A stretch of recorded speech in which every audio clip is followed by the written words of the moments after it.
우리가 함께 묵상할 말씀은 누가복음 24장 13절부터 35절까지의 말씀입니다. 우리가 지난 부활주일 설교를 통해서 함께 나누었던 것처럼 예수님께서는 죄인들을 위하여 죽으셨다가 말씀대로 3일 만에 다시 살아나셨습니다. 그리고 이후에 예수님은 많은 자들에게 자신이 정말 부활하셨음을 보여주셨는데요. 즉 부활하신 예수님을 직접 보고 만났던 증인들이 당시에 많았다는 것이죠. 그리고 그 많은 증인들 중에는 부활하신 주님께 특별한 은혜를 받은 자들도 있었는데요. 바로 오늘 본문 말씀에 기록된 예루살렘에서 엠마오로 가던 두 제자가 그러했습니다.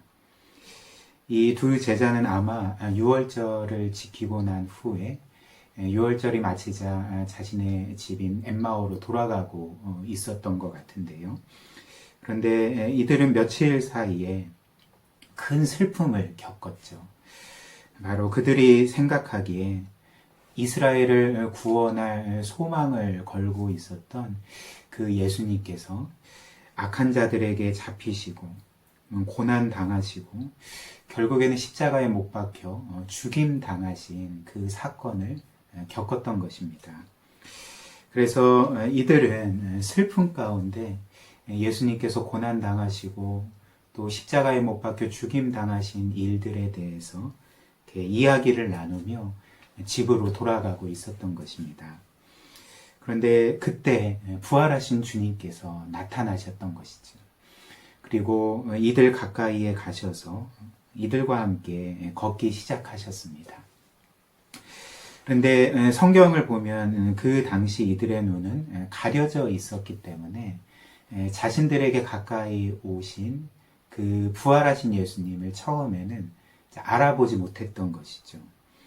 그리고 주님께서는 이들에게 당신들은 길을 가면서 무슨 이야기를 나누고 있었습니까? 라고 물어보셨고, 그때 두 사람은 슬픈 빛을 띠면서 가던 길을 멈추었습니다. 그리고 그 중에 두 사람 중에 한 사람이었던 글로바라 하던 자가 다음과 같이 말했던 것이죠. 당신은 예루살렘에 있었으면서도 며칠 사이에 일어난 그 큰 사건에 대해서 정말 모른단 말입니까? 이렇게 말했을 때 예수님은 그 사건에 대해서 전혀 모르시는 것처럼 예루살렘에서 도대체 무슨 일이 일어났습니까? 라고 다시금 물어보셨고, 이들은 그 일에 대해서 예수님께 상세하게 알려드렸습니다. 19절부터 24절까지 말씀인데요. 제가 세번역 성경으로 읽어드리겠습니다. 예수께서 그들에게 물으셨다. 무슨 일입니까? 그들이 그에게 말하였다. 나사렛 예수에 관한 일입니다. 그는 하나님과 모든 백성 앞에서 행동과 말씀에 힘이 있는 예언자였습니다. 그런데 우리의 대제사장들과 지도자들이 그를 넘겨주어서 사형 선고를 받게 하고 십자가에 못 박아 죽였습니다. 우리는 그분이야말로 이스라엘을 구원하실 분이라는 것을 알고서 그분에게 소망을 걸고 있었던 것입니다. 그뿐 아니라 그런 일이 있은 지 벌써 사흘이 되었는데 우리 가운데서 몇몇 여자가 우리를 놀라게 하였습니다. 그들은 새벽에 무덤에 갔다가 그의 시신을 찾지 못하고 돌아와서 하는 말이 천사들의 환상을 보았다는 것입니다. 천사들이 예수가 살아계신다고 말했다는 것입니다. 그래서 우리와 함께 있던 몇 사람이 무덤으로 가서 보니 그 여자들이 말한 대로였고 그분은 보지 못하였습니다. 이들은 예수님의 죽으심에 대해서 그리고 3일 후에 그들 가운데 있던 여인들이 빈 무덤을 보게 되었고 천사들로부터 예수님이 살아나셨다는 보고를 들었다는 것을 예수님께 알려드렸던 것이죠. 그런데 예수님께서는 이들의 말을 다 들으신 후에 이들에게 조금 책망 섞인 말로 이런 말씀을 하셨습니다. 25절과 26절입니다.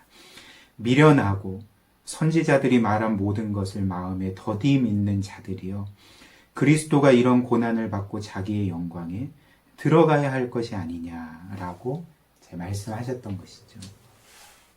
즉 분명히 구약의 선지자들이 예수 그리스도의 고난과 죽으심에 대해서 말한 바 되었거늘 어떻게 너희들은 이 구약의 선지자들의 말을 믿지 못하느냐? 어떻게 그렇게 믿음이 없고 어리석은 것인가? 그리스도께서 고난을 받고 그리고 부활하셔서 자기의 영광에 들어가야 할 것이 아니냐라고 말씀을 하셨던 것이죠.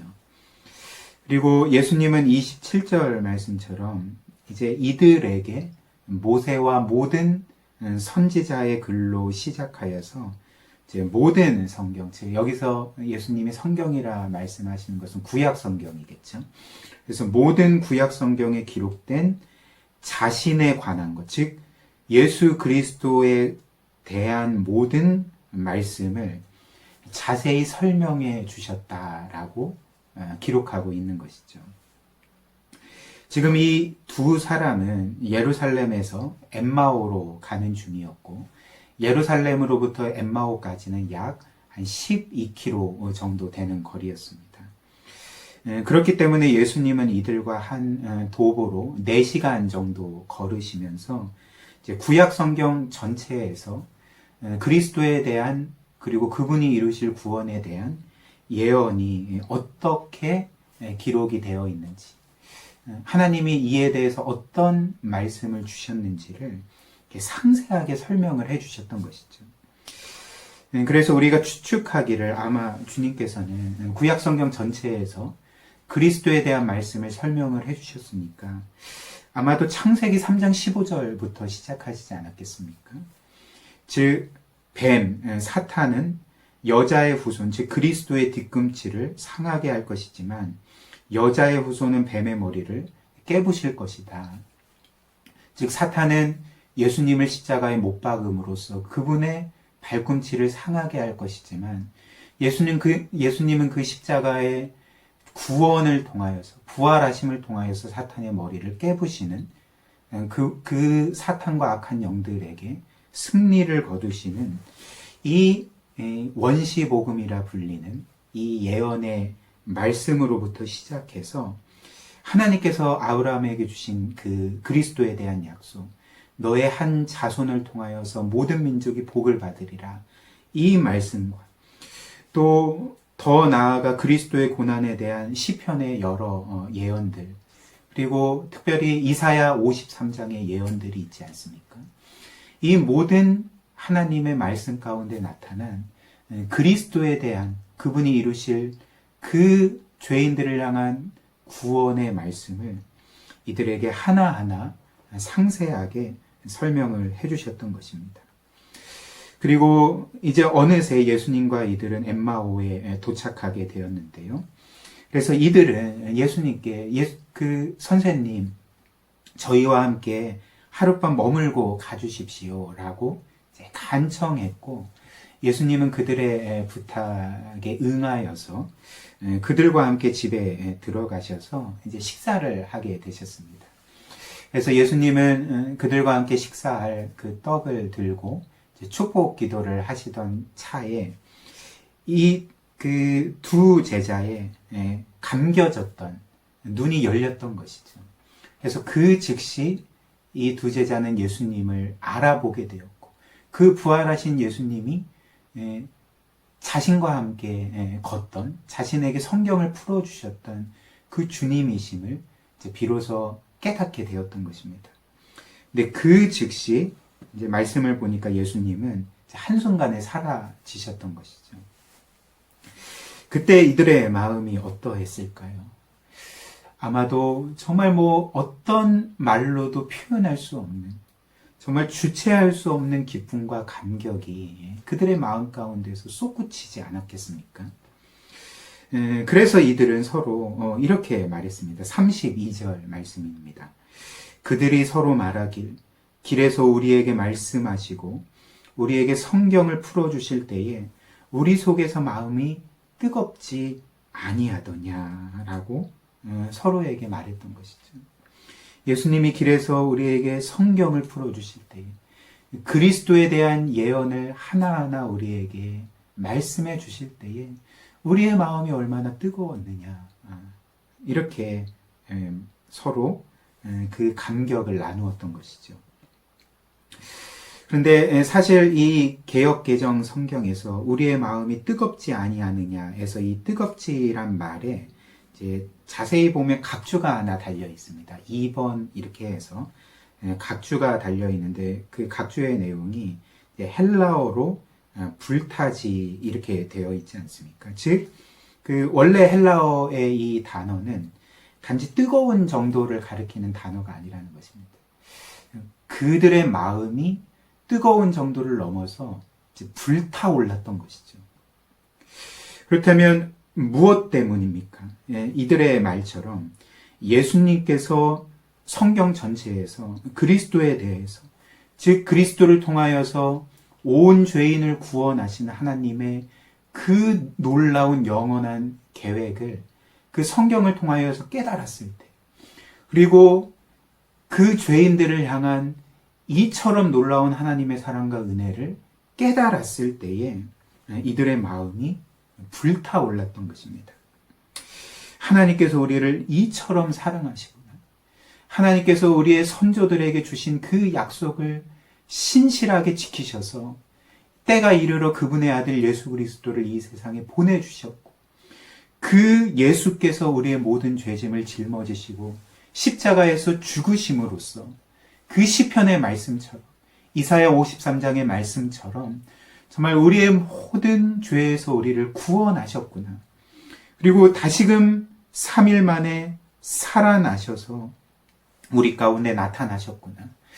이와 같은 하나님의 그 사랑과 은혜와 이 신실하심을 깨달았을 때, 그 주님의 표현할 수 없는 그 사랑을 깨달았을 때에 이들의 마음이 활활 불타올랐던 것입니다. 우리의 마음이 가장 뜨거워질 때, 우리가 가장 큰 은혜를 경험할 때, 또 우리가 가장 큰 위로와 안식과 또 용서와 구원의 확신을 얻을 때, 누릴 때에 그때가 언제일까요?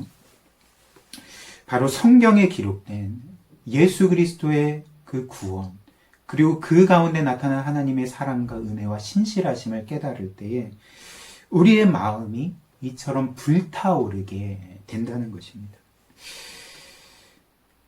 이처럼 우리는 이 성경 가운데 나타난 그리스도의 그 구원, 그리고 그 사랑과 은혜를 깨달을 때에 정말 이 성경 말씀을 통하여서 우리의 심령이 새롭게 되고, 우리의 심령이 회복되고, 정말 우리의 마음 가운데 하나님의 사랑이 가득 차서 정말 우리의 힘으로서는 온전히 주님의 자녀로서 살아갈 수 없을 때에 우리로 하여금 하나님의 자녀로서 온전히 살아갈 수 있는 힘을 얻게 하는 것이 바로 성경을 통해서 우리가 그리스도의 사랑을 깨달을 때, 그분의 구원을 깨달을 때 우리에게 주어지는 은혜라는 것입니다. 따라서 우리는 이를 위해서 꾸준히 성경을 읽어야 됩니다. 그리고 최대한 깊이 성경을 묵상해야 한다는 것이죠. 그리고 우리는 성경을 읽을 뿐만 아니라 우리로 하여금 성경의 이해를 더 깊고 풍성하게 아는 그런 신학서적이나 신앙서적을 꾸준히 읽어야 한다는 것이죠. 무엇보다 예수님께서 제자들에게 이 말씀을 깨닫게 해주신 것처럼 그들의 영혼의 눈을 열어주시고 또 진리의 빛을 비춰주셔서 성경 안에 그리스도에 대해서 깨닫게 해주신 것처럼 우리에게도 이런 은혜를 달라고, 우리 또한 하나님의 말씀을 깨닫게 해달라고, 그리고 그 안에 담긴 그리스도를 발견하고 그 구원과 사랑과 은혜를 경험하게 해달라고 우리가 기도하면서 성경을 읽어야 한다는 것입니다. 그래서 우리가 이렇게 성경을 사모하고 늘 이 성경을 가까이에서 읽고 묵상하고 연구할 때 이렇게 은혜를 구하면서 성경과 함께하는 삶을 살아갈 때에 하나님께서는 그분의 말씀을 통하여서 이 복음을 통하여서 우리의 삶 전체를 복되게 변화시켜 주실 것이고 또 예수 그리스도 닮은 모습으로 우리를 빚어가 주실 것입니다. 이러한 은혜가 오늘 이 말씀을 통하여서 우리의 평생의 삶 가운데 있기를 주님의 이름으로 축복합니다.